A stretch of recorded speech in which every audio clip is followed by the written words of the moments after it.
Baik, kita masuki di modul B untuk potensial Newton atau bagian Newtonian potensial begitu ya. Kita mulai untuk segmen 1 ini dari pendahuluan dengan melibatkan, mudah-mudahan nanti bisa menghubungkan materi sebelumnya dengan materi yang sekarang. Baik, di sini ada dua persamaan yang mungkin sudah kita pelajari di video-video sebelumnya dan juga segmen video sebelumnya. Ini ada persamaan berkaitan dari suatu medan vektor dengan turunan dari potensialnya, kemudian ada persamaan Laplace di mana del kuadrat pi sama dengan 0. Ini adalah persamaan yang mungkin sudah sering kita sebutkan kemarin dan mudah-mudahan kita akan bisa melihat aplikasinya di video ini dan beberapa video selanjutnya. Kemudian tentu saja di bagian awal sudah mempelajari berkaitan dengan vektor, jadi berhubungan dengan posisi, jarak, kemudian ada koordinat, mungkin belajar transformasi koordinat, kemudian ada dua posisi seperti ini, mungkin nanti kita berhubungan dengan jarak dan juga berkaitan dengan materi atau material. Kita juga berhubungan dengan adanya suatu volume, tidak hanya jarak antar dua titik begitu ya. Oke, baik, kita akan lanjutkan langsung ke materi berikutnya.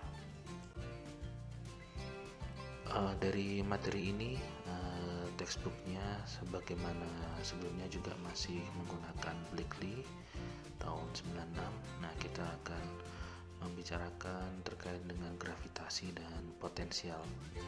Kalau kita bicara gravitasi, kita mulai dari publikasi Newton atau hukum Newton.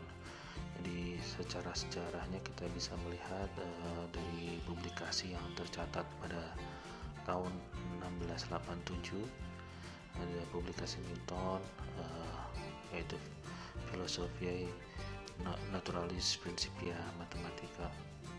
Jadi di situ dinyatakan bahwa hukum Newton tentang tarikan gravitasi itu adalah besarnya gaya gravitasi antara dua massa yang sebanding dengan setiap massanya dan berbanding terbalik dengan kuadrat jarak yang memisahkannya.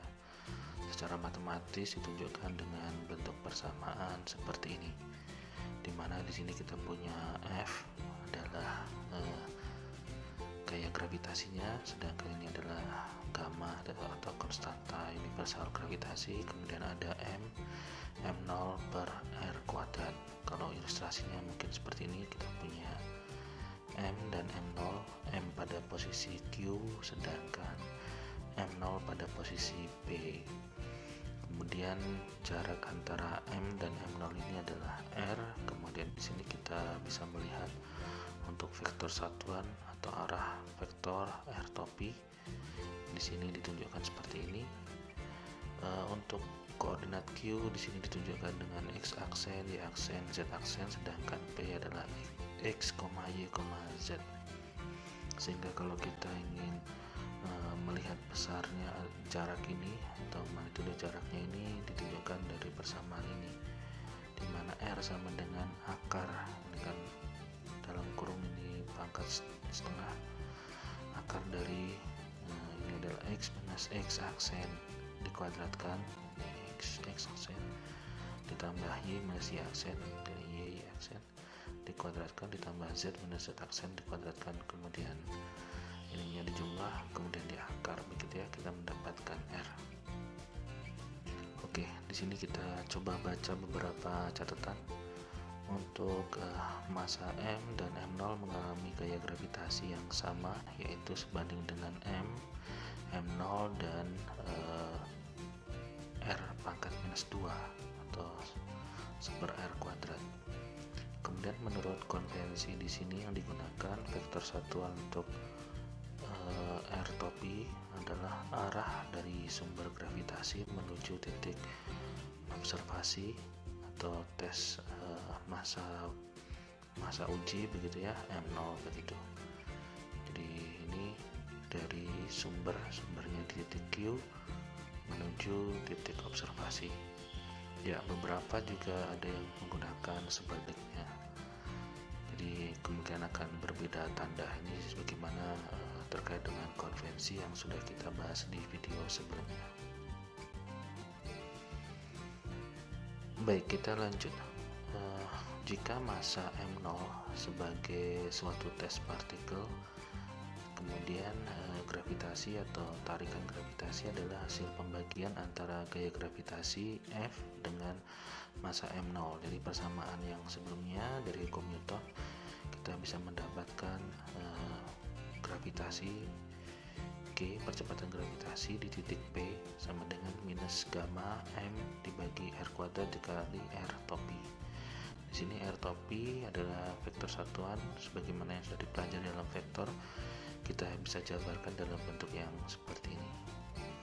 Kemudian ini ada tanda minus atau negatif, adalah konvensi untuk R topi yang berarah dari sumber ke titik pengamatan berlawanan dengan arah tarikan gravitasi. Ya, seperti ini. Kalau kita menggunakan positif berarti arahnya yang sebaliknya. Kemudian satuan G adalah sebagaimana percepatan atau akselerasi.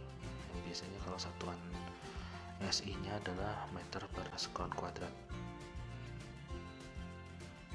Oke, ya, kemudian ada beberapa istilah untuk attraction dan acceleration digunakan secara bergantian untuk G.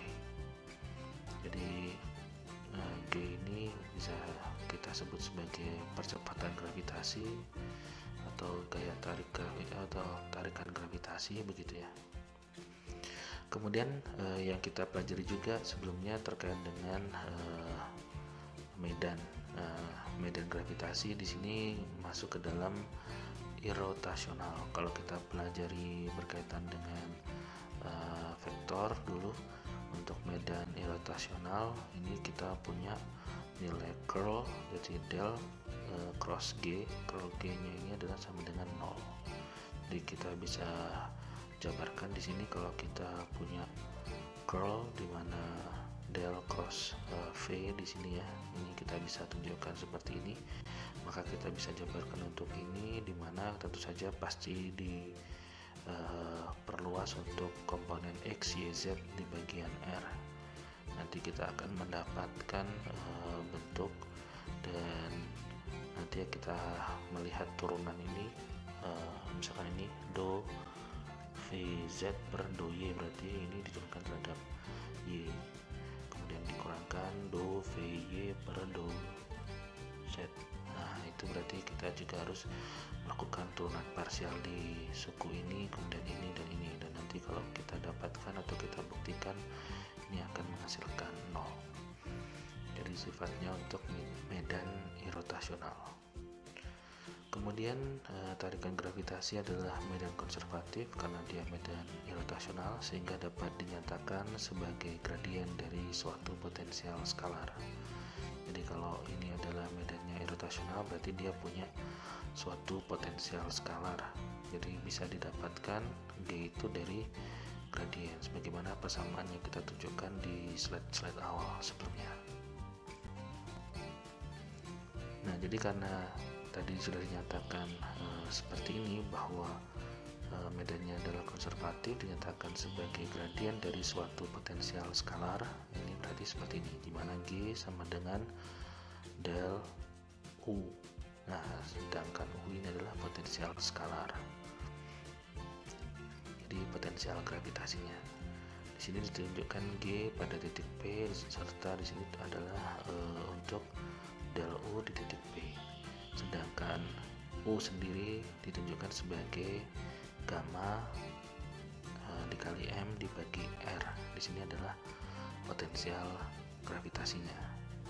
Jadi kalau ini kita coba nilai U ini kita coba berikan atau operasi seperti ini, gradien U, maka kita akan mendapatkan G dalam bentuk seperti ini. Ya, kita coba ingat kalau misalkan kita pelajari di bagian awal untuk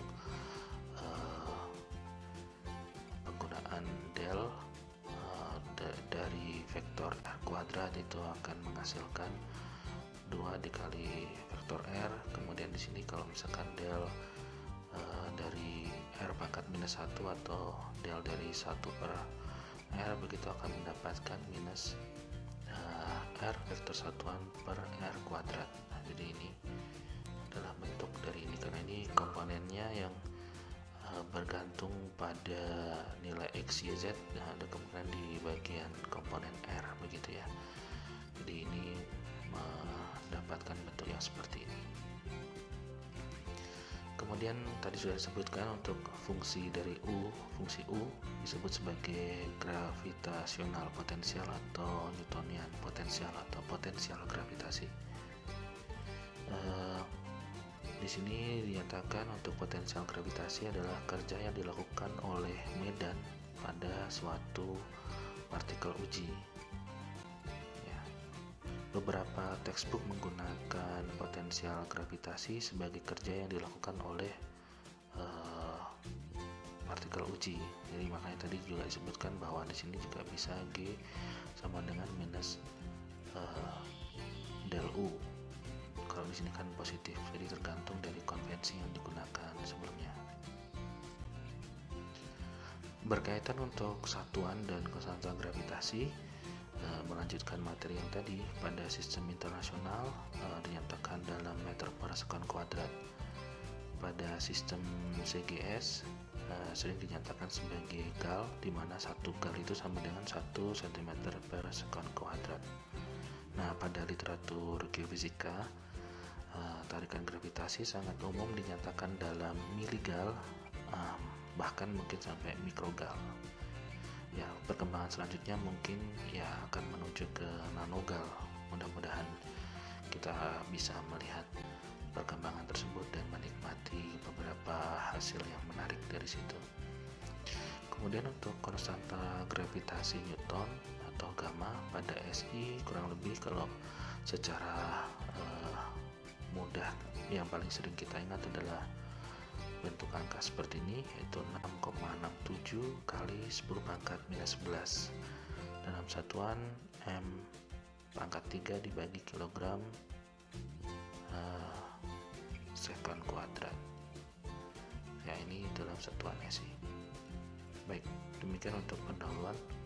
Terima kasih, semoga bermanfaat dan kita lanjut di video selanjutnya.